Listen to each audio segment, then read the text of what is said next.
madaxweynaha dowlad goboleedka koonfur galbeed mudane cabdicasiis xasan maxamed laftagareen oo ku ambaqaado wanaajinta dowlado saaxiibka leh ee dowladda federaalka Soomaaliya iyo xarunta madaxtooyada ku meel deerkan ee dowlad goboleedka koonfur galbeed ee magaalada Baydhabo may ka qaabilay safiirka dowladda federaalka Itoobiya anfadhi Soomaaliya ambassador Abdifataax Sheekh Abdullaahi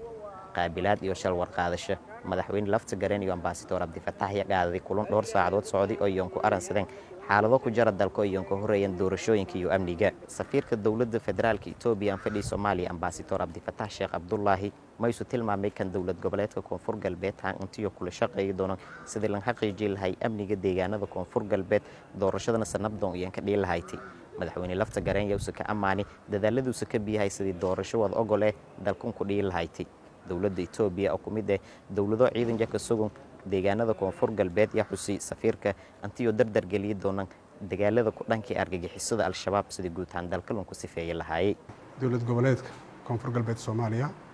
loo sii xoojin lahaa isla markaasna la isaga sii kaashan lahaa dhinacyada nabadgelyada doorashada iyo guud ahaanba habsami socodka hawlaha kale ee ka dhaxeeya labada dowladood waxaanu si ballaaran uga wada hadalnay habsami socodka hawlaha doorashooyinka oo runtii aan bogaadinayno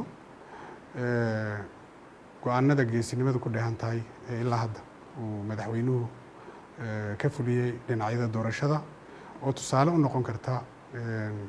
dowlad goboleedyada kale ee dalkan ka jira intaas waxaa dheer inaanu sidoo kale aanu ka wada hadalnay hawlaha guud ahaan hawlaha nabadgelyada iyo iskaashiga dhanka nabadgelyada waxaan dhammaantiin ka dheregsannahay dowlad goboleedka koonfur galbeed Soomaaliya oo runtii kaalin weyn kaga jira la dagaalanka argagixisada iyo cadawga ummadda Soomaaliyeed in dowladda Itoobiya iyo ciidamada Itoobiya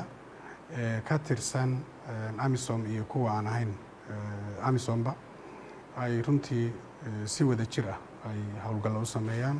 isla markaasna loo baahan yahay in arrintaas la sii xoojiyo madaxweynaha dowlad goboleedka Soomaaliyeed ee koonfur galbeed mudane Cabdicasiis Xasan Maxamed laftagareen iyo safiirka dowladda federaalka Itoobiya anfadhi Soomaaliya uu ku mahadnaqay booqashadiisa ka kooy magaalada Baydhabo ee gobolka Bay may dhinaga kale soo xusay madaxweynaha safiirkan iyo ku wada hadleen arrimo doorashooyinka iyo amniga deegaanada koonfur galbeed sidii doorka ka eedan dowladda Itoobiya iyo kaalintii ku jeysada lahaaytay noo tahay aad iyo aad aan ugu faraxsanahay safiirka waxaan ka wada hadalnay xiriirka dheer ee qotada dheer iyo wada shaqaynta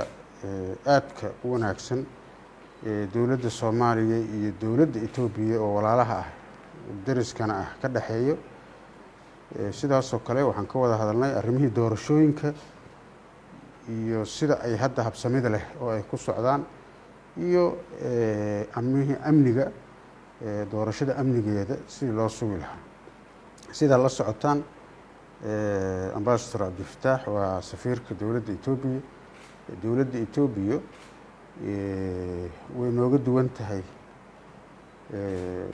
dowladaha kale safiirada kalena wuu nooga duwan yahay Abdifataax ciidanka ugu badan iyo xiriirka ugu fiican Southwest aan leenahay dowladda Itoobiya oo kale ma jirto arrimahaas aan ka wada hadalnay in la sii xoojiyo iskaashigii iyo kaalmadii iyo amnigiiba intaba la sii xoojiyo runtii